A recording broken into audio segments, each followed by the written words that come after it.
Hi folks, it's Evil here from Thundermist Lure Company. So glad to see you and welcome to today's episode of Thundermist Fishing Tips. I am here with everyone's favorite boatless angler. Hey everybody. We've got Antonio with us today. And no matter where you are today, I think you're all boatless, aren't you? Yep. We are out here on the ice, folks. We're ice fishing today, and today we're looking for, it would be nice to get into some panfish. We're going to see if we can get into some, I'd like to get into some pumpkin seed or some bluegills. There might be some perch around as well. And what we did, folks, is we drilled a bunch of holes earlier, and we just fished outside, Antonio and I, and we tried different holes to see if we can find where there was some fish holding.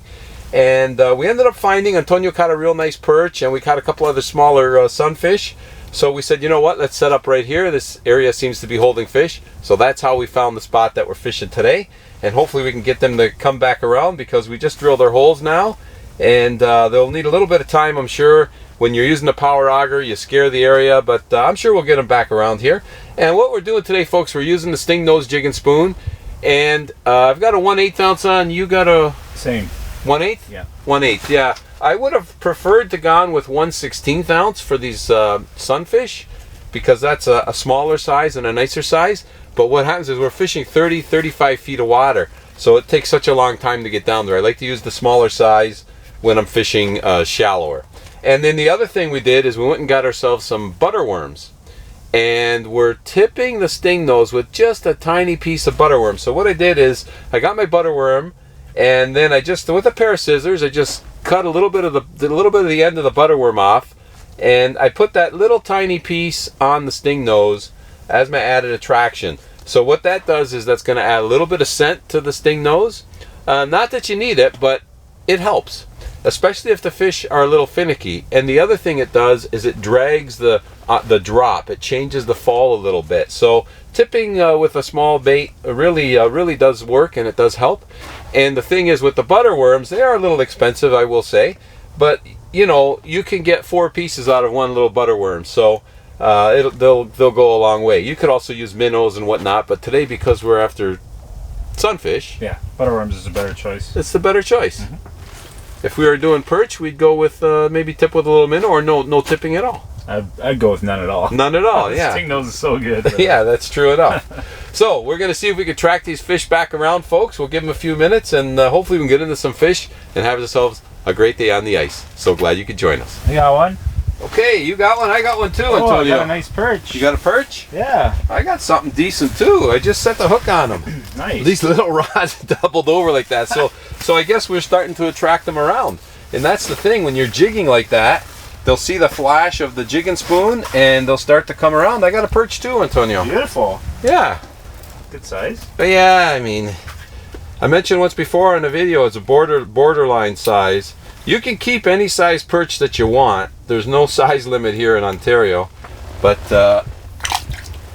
I just prefer to keep them a little bit bigger. But okay, so oh, I just missed one. Did you miss one? Make me into some. Maybe we're starting to mark. You got your graph on there? Yeah.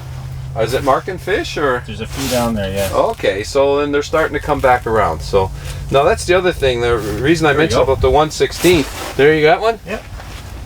This one is small. Whatever it is. Wow. Well, you're attracting fish, but not necessarily big fish. Look at this. What'd you get? Oh, wow, that's tiny. He's still bit though, eh? Yeah. Well, they like the butterworms. That's what we want, except we want bigger ones. So, you know, this particular spot, we might have to weed through a lot of smaller ones to get to the bigger fish. But basically, gonna just jig these close to the bottom. We're basically fishing just off the bottom. That perch gave me a nice bite though, Antonio. Yours too? Yeah, it was nice. Every bite is good. Yeah, it's fun. You got one. I think I lost my butterworm. Really? I think so. I just had a hit and a miss. That's a little bigger, but he's still not a boy. keeper size.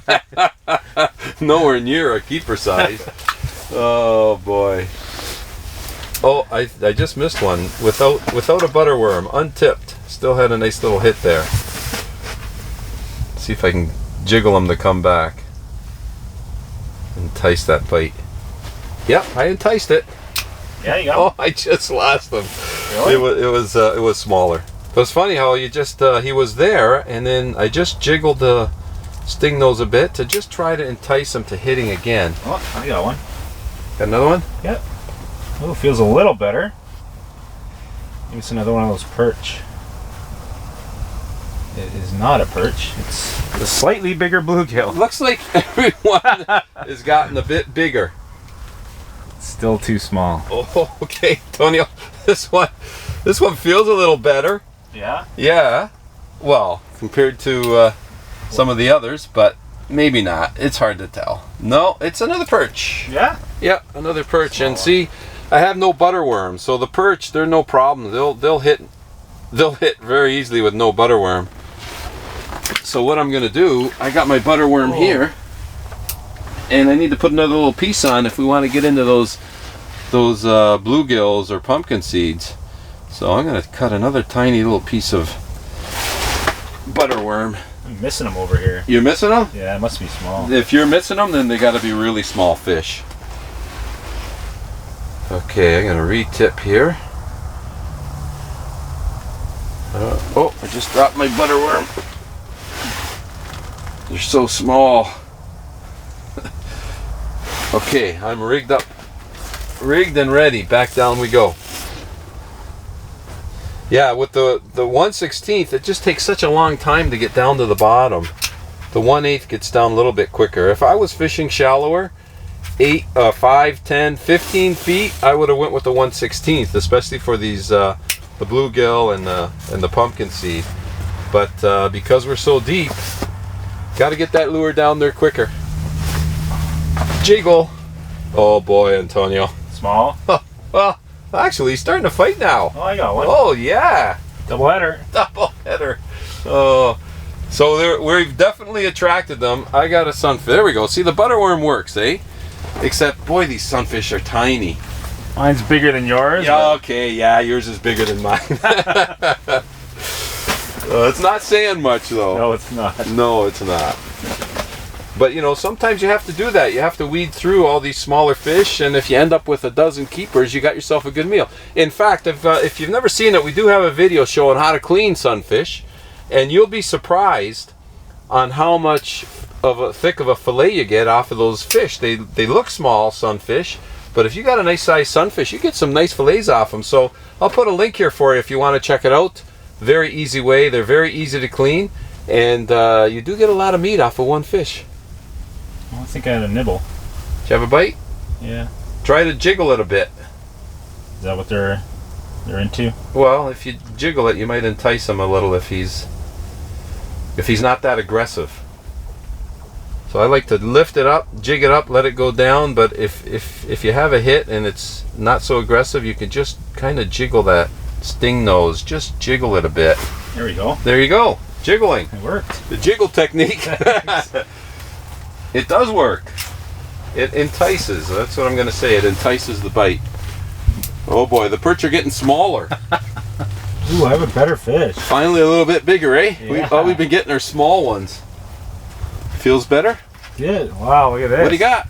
Oh, there's a good perch. That's I mean, a keeper. that's... Yeah. That's a good... You got Lake Erie on the mind. Yeah, Lake Erie, nice jumbo perch. Yeah, this is a nice sized perch. For this spot, I guess it is. That's exactly right. Yeah, okay. And you know, we talked about perch, there's no size limit. I mean, it's all personal preference, whatever you want to do. I mean, that's a nice perch. Yeah, you could get a couple fillets off him, for sure. Okay, this one feels a little better, too. This one feels a little bit better. Nice. You hit it right on the fall. Oh, it's a nicer sunfish. Nice, that's a good one. You think that's a keeper? Yeah, I'd say. For this spot? That's a nice fish. For this spot, it's a keeper, okay. I would say I wouldn't keep them any smaller than that, but if you want to keep that one, you're going to clean them, right? Yeah. Okay. If you're going to clean them, then we'll keep them. But compared to the other ones we've been catching, yeah, that's a bigger fish. Oh, I got a better fish. Ooh, look at this perch. What'd you get? Okay, yeah, that's a chunky.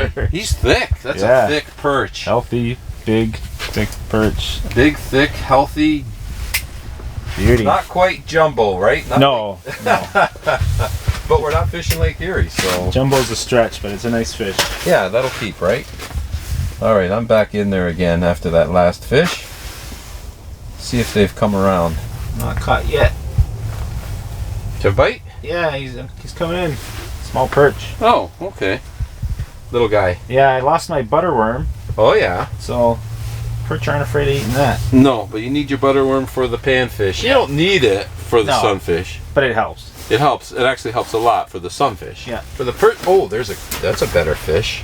For the perch, it doesn't really matter. I love setting the hook with these little ice fishing rods. It's really something. Okay, yeah, the perch Good. must be moving in, and I got no butterworm either, so perch are moving in, folks. Okay, and I got one little piece of butterworm left here that I'm gonna put on. So that butterworm has lasted me for a few fish, actually. Got a fish following mine. Yeah? Oh, you saw him on the graph, did you? Oh, not bad size. Another perch? Could be. Or just a strong, small sunfish. We'll see. Well, they are strong, right? Oh, They got that's that. a perch. He's just a little small. That's a small one. Yeah. Well, maybe the perch are starting to move in, right? Yeah. See if I can get a hit. I just dropped my line down. They're all healthy. Oh, they're beautiful. Oh, there we go. Got one? Yeah. I just put my line down. It feels actually a little bit. These little nice little light action rods, folks. All fish feel pretty good. But you know what it is with these sunfish, the bluegills, and the pumpkin seeds? They've got that wide. See how wide their bodies are. So when they're fighting, they actually give a good little fight, even though they're smaller fish. Well, looks like there's a school that showed up. You think so? Yeah. I still have my piece of butterworm, so I'm going to drop it right back down again. Well, I have a touch. You have a touch? You marking there? Yep, they're down there. Okay, see if we can entice another bite. Get my line down there quick enough. Oh, I missed one. What line you running today? What pound test you got on? I got 4 pound. 4? Yep. Okay, I'm running 6 pound fluorocarbon. I decided to go with 6. See if I can get a hit down there. But 4 is good, 6 good for panfish. You can't go wrong. Oh, there's one. Got And one? and the fluorocarbon I find is really nice in the winter. This is really small, and like really small. Look at. I think my lure is tangled. But the fluorocarbon is really nice. Here, you want a small fish?